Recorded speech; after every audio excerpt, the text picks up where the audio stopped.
इयत्ता 7वी, विषय गणित, धडा 3, मसावी लसावी. उजळणी. मुलांनो, मागील इयत्तेमध्ये आपण संख्यांच्या विविध प्रकारांचा अभ्यास केला होता.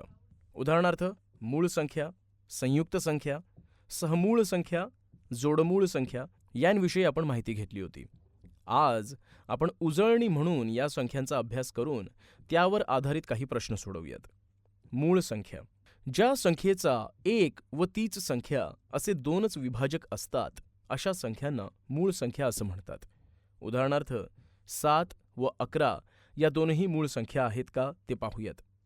त्यासाठी अगोदर 7चे व 11चे विभाजक लिहूयात. 7चे विभाजक आहेत 1 व 7 आणि 11चे विभाजक आहेत 1 व 11. पहा, 7 व 11 यांचे फक्त दोनच विभाजक आहेत, 1 व तीच संख्या. म्हणून 7 व 11 या मूळ संख्या आहेत. मग आता मला 51 ते 100 यांमधील मूळ संख्या कोणत्या ते कोण सांगेल बरं? सर, मी 51 ते 100 मधील मूळ संख्या आहेत 53, 59, 61, 67, 71, 73, 79, 83, 89 आणि 97. छान. आणि सगळ्यात लहान मूळ संख्या कोणती आहे?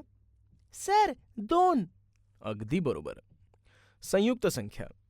मुलांनो, ज्या संख्येचे 2 किंवा 2 पेक्षा अधिक विभाजक असतात त्या संख्यांना संयुक्त संख्या असं म्हणतात.